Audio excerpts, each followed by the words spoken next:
Welcome in on this Thursday morning. I am Janae Hancock, and welcome in to another edition of Voices of the Newsroom, where we shine a light on the talent here at KCTV5 every other Thursday at 11:30 on our streaming platforms. Reporters, anchors, and meteorologists will talk about their background, where they're from, what brought them to Kansas City, and the memorable stories they have reported on here at KCTV5. And today, we are joined by the lady you just saw there on your screen, Jiani Navarro. Hey there, Jiani. Hi. I'm so excited to be on this. She is making her debut, yes, her live desk debut. And Jiani, I think what a lot of people don't know about you is that you have such a bubbly personality.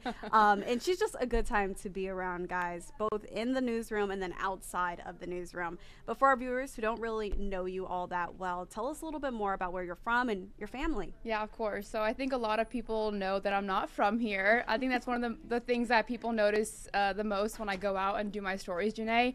I will talk and people are like, where are you from? Because they know I'm not from the Midwest. I am from Los Angeles, California. Born and raised. I am from a suburb outside of like downtown LA, about 20-30 minutes from there, called Glendale. And I was born and raised there, and I went to obviously school there, and for college I went to Cal State Northridge, which is in Northridge, California, which is about like a 30-minute drive from Glendale. Look at oh you. My gosh, my baby pictures. Look at me there. That is my family. So obviously from California, my favorite thing was to be by the beach. And that is one thing I miss the most about living in the Midwest, is we don't have a beach here. But yeah, so what else do you want to know, Janae? So I went to college at Cal State Northridge. I know career-wise, right? I think when I was young, I would talk to my webcam on my computer as if I was talking to viewers. That is so interesting. It is just something. So you were almost growing up as like a little influencer. Kind of, yes. And like I would put on like little dance shows and like so do little things. And I would talk to my viewers about it. And I don't even know how that came about. It's just something that I started to do. And my mom noticed it. And I think I would love to watch like entertainment news, like E! News, and watch Juliana Rancic on there. And my mom just looked at me one day and was like, Jiani, I can totally see you do that one day. And it kind of just stuck with me. And I'm like, you know what? Like, I think so too. So when I got to college, I majored in broadcast journalism, and I instantly fell in love with it. I mean, obviously there's people who go after a career, they do the classes or they go to school for it and they're like, this is not for me. But I just knew like every single time I would be in my broadcast classes, I just fell in love with it. And I wanted to. It felt right. Yeah, exactly. It felt right. And I just wanted to continue with it. And I'll never forget, Janae, I was sitting in our broadcast class, and they would have like this TV of all past students who have made it out into the industry and where they work and stuff. And I would see people and I'm like, gosh, like how do they do that? I can't imagine that being me. How do they even get a job there?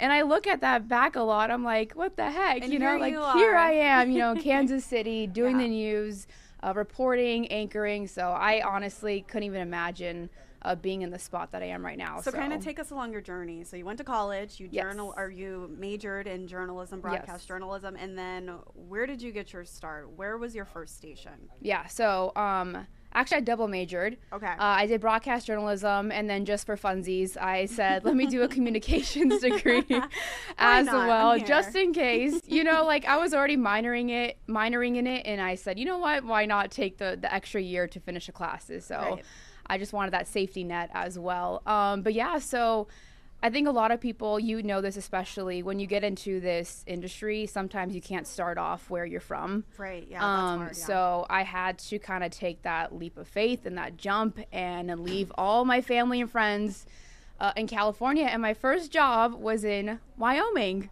Casper, Wyoming.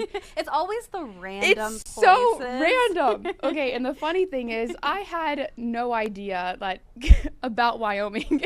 The state in general. I didn't even know where it was located, you know, in the US, and never really like paid attention or heard of it. When you're growing up somewhere, you kind of like live in a bubble, and I just felt like the world was just Glendale, California, and just California in general. And then so you look at other places and you're like, okay, let's do this. Let's start my career and move. So I ended up moving to Casper, Wyoming. That was about a 19-hour drive. Right. My dad and I did that drive actually. Yeah. Nonstop. He didn't stop. He didn't He's want like, we're going. He didn't want to stay at he didn't want to stay at a hotel. He said, let's pack on the Red Bulls. Let's just go. So 19 hours we got there, and obviously it was a culture shock. Right. I mean, from a place that's huge like LA to a place like Casper, Wyoming, and I'm not even kidding. It was like each direction you drive, it's like 20-25 minutes, and that's the end of the city. So I think it was really awesome though, because I feel like anyone who's lived in a big city or has been to LA, it's just very fast paced. Go, go, go. Obviously the traffic is terrible. Has gotten worse. Yeah, exactly. And then you go to a place like Casper where there's just like no traffic, like everything is just so slow paced, like so laid back, you know. It's very rural, and I think I definitely needed that experience. Just to kind of experience something different, you know. It's just that's what I love about this career. It's like it's taking me to so many places that I would have never been. So I started off as an anchor there. I was a night side anchor with a co-anchor at the time, and it was awesome. The craziest part though is COVID hit when I was there, and it was just so crazy seeing, like, you know, day by day we'd have like the numbers listed of how many cases and where, and I would read them each day, and Casper would not be one of the ones that would be on the list. And then it was just crazy to finally like have that first case in Casper. And and I remember doing a story on that too, and it was an interesting experience starting your career during COVID times. So and I don't know if you were the same or you kind of. So I was actually entering during COVID. So it's crazy to hear like where everyone was like when the pandemic actually hit. But going back to you being in Casper, I have to imagine, I mean, you learned a lot about the area because you said you didn't know much, but then you also learned a lot about yourself because you didn't really have anyone that you really knew around you. And so I want to kind of fast forward. So you've been to a few different places. Where were you before you made your way to Kansas City? So I went from Casper, Wyoming. This industry's crazy. They let everyone go at my station. I unfortunately had to leave 9 months in. And then I found a job in Lansing, Michigan. And I also had a very short stint there. This industry's crazy, you guys. If anyone who's in it knows, it is absolutely insane. You have no idea what will happen. Exactly. So I went to Lansing, Michigan, and unfortunately 5 months in, I was told that my job no longer existed. And I was doing anchoring as well for a station there. And so I just thought to myself, what the heck, man? I have the worst luck ever. I literally lost my job, my first job, lost my second job. And I thought, is this like, am I like, cursed? Should I continue doing this? And I am a type of person, and my father raised me we never give up. Navarros never give up. And I told myself, I'm not going to let these two instances just define my, career.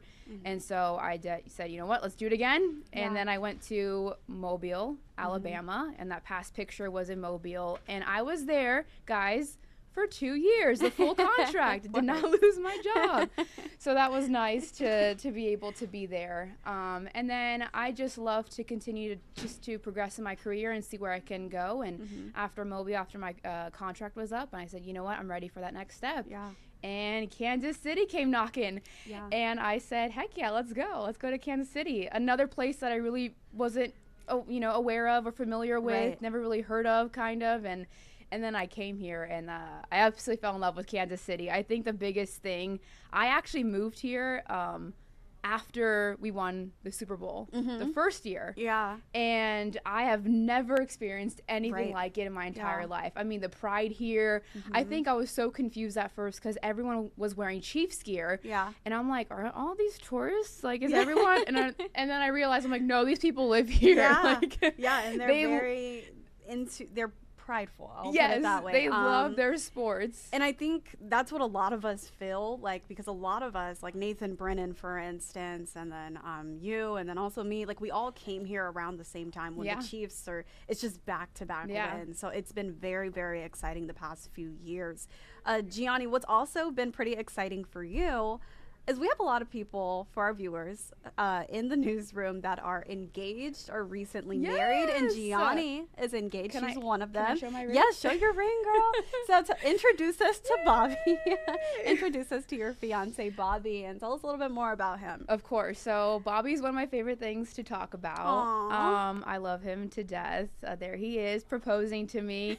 Where do I begin, Janae? I mean, this has been such a wild journey for us. How much time do we have? So basically, let me just give a backstory, because I actually met Bobby in Wyoming, out of all places. So he's from Boston. I'm from LA. We met in Wyoming, which we kind of think is just so crazy, and I definitely think it's fate, because how are two people from opposite coasts meeting in a place like Wyoming? He was also there for his job, his career. He worked for Special Olympics, and obviously I was there for my job.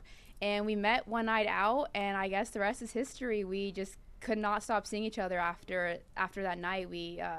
I think it was love at first sight. I'm gonna say. Love it. And I want to say something really fast. Go ahead. Because you mentioned when you first brought up Casper, Wyoming, it's like I've never been there, I don't know anything about it, or I didn't know anything about it, and then that's where you found like your fiance and your future husband, and I just think that is so sweet. But continue, because we're gonna go back to these photos, because the engagement photos are amazing. So what's funny is, I have to say, Janae, when I told my mom that I'm seeing someone, she thought it was a cowboy, because obviously met the guy in Wyoming, and she's like, is it a cowboy? And I'm like, no, he's actually an East Coast guy. So I thought that was funny. But so we actually did long distance for 2.5 years.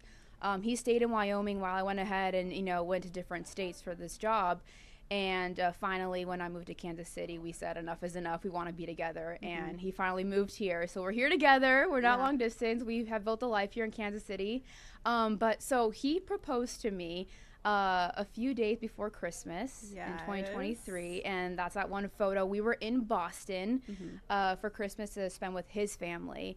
And Janae, I'm going to, there's some women who kind of see it coming. They know, they get their nails done. They have a feeling. So Bobby and I talked about it, obviously. You talk about these things with your partner. And we kind of agreed it wouldn't happen until the following year and much later. Yeah. So when we were there and he tapped my shoulder, I turned around and I saw him on his knee. It was an out-of-body Let's go back to that photo, shall we? Janae. I just, you could tell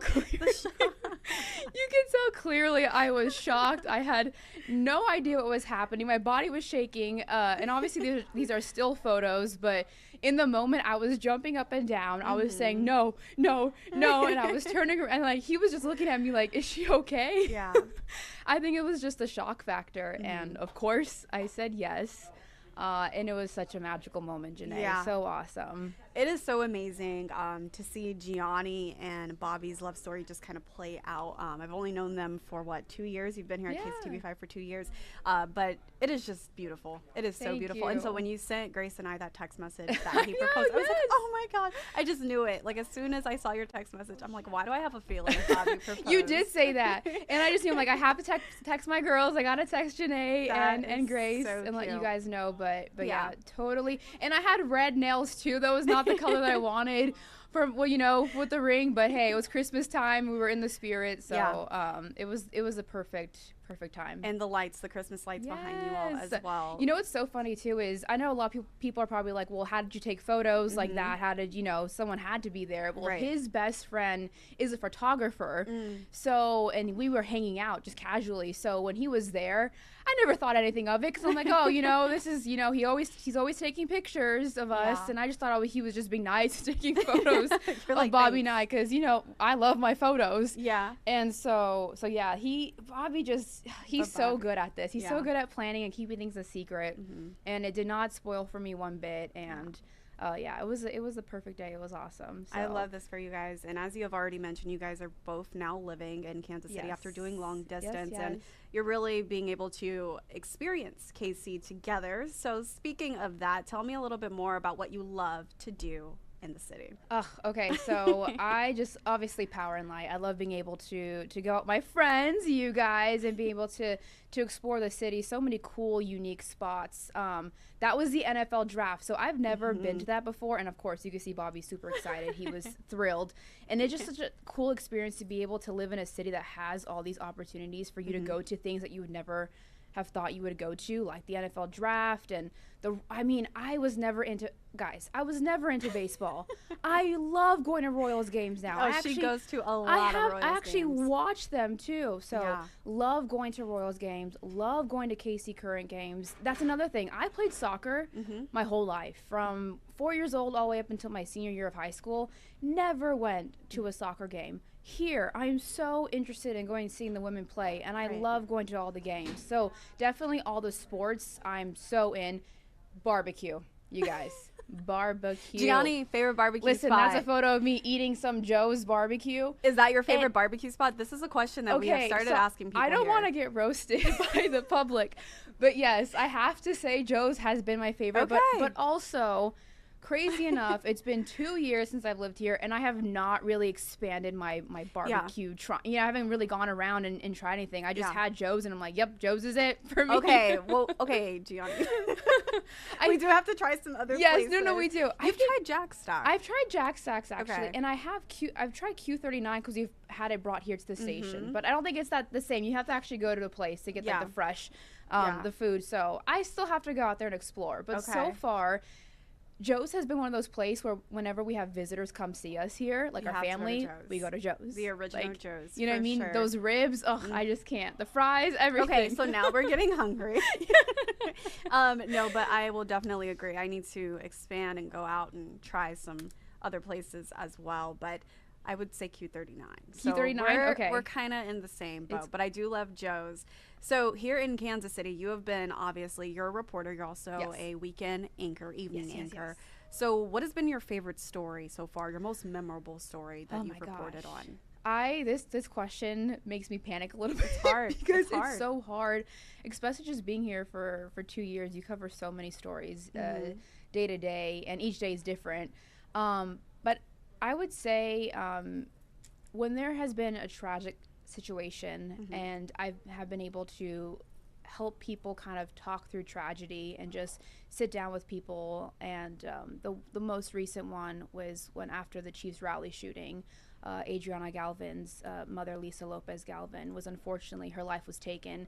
And I was able to do multiple stories with the family, and I love that family. I mean, I connected with them. I think it's obviously very difficult to talk about a subject like this, and I just feel like each time I saw them, I just really, truly cared about them as a family, as people. And I think that's what I love about this job is, it's not just a story.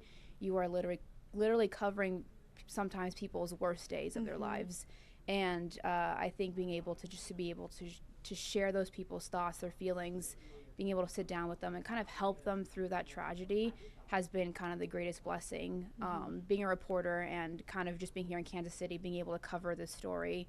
This is an interview shot with our photographer, Beth Peak, and I was there being able to, also talk to Adriana and, talk about this very tragic day. So this has definitely, I've never, ever covered anything to this extent. This has probably been one of the worst days in Kansas City history, and probably one of the most tragic events that I've covered in my whole career. So, and I think I was actually there that day. I was not in the crowd where it happened, but I was going live and covering this day. So I just, all the emotions, I still to this day, Janae, I can't believe this even happened. I don't think it's real. So I can't imagine what it feels like for this family. So just to be able to just, talk to them and just share a glimpse of their healing journey and what they've gone through has been amazing, has been a blessing for me. And I think that's been our biggest piece moving forward since that day, because it has just impacted so many of us here in the newsroom, whether you were out there or whether you were here at the station. But we also wanted to focus on the people that have been impacted, and that the main group was the Galvin family that we see here on our screens. And we have spoken, like you said, you have spoken specifically with Adriana.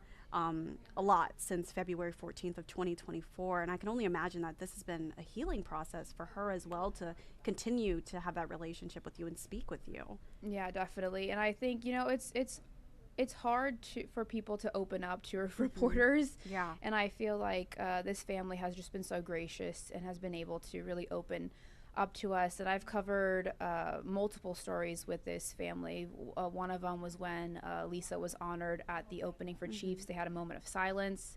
And then they also have a mural at Union Station of her as well. So I was able to cover those stories as well as this is the 1 year since her passing. We covered as well. So just being able to consistently stay with this family and go through their journey has been amazing. I remember during this specific interview, it was extremely emotional, because it was the first time she actually recounted everything that happened that day, and I was crying. I was bawling my eyes out, and I looked at the father and I held his hand, because I just can't imagine any family ever going through something like this. I can't imagine losing my own mom. So I just feel like I just really connected with the family, because I just this is something you never think will happen to you, never want to happen to anyone. So it's stories like that impact you as a person, but also as a journalist, for you to just say, I don't know, just hearing that, it's just,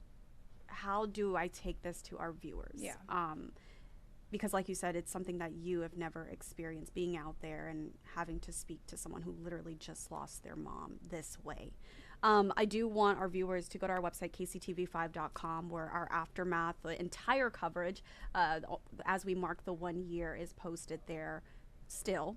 But also, Jiani, before I let you go, on a brighter note, I do want to touch on this. You mentioned something that your dad has told you growing up, and that kind of helped you during your career as you continued on, even despite all the challenges that you faced.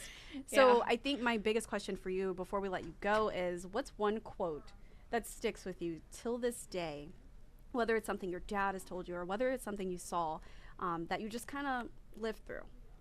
Well, so my father, like I said, it's Navarro's never give up, and that just constantly is in my head every single day. Even to this point in my career, you never give up. And I think something that I just instilled in myself is just never doubt yourself. I mean, come on, look at that cute little chubby thing right there. She would have never imagined being here to this day. And I think even going back to when I told you, Janae, that I looked at that screen of those former students who worked at places, I said I can never be one of them, and I am one of them now. So never ever doubt yourself.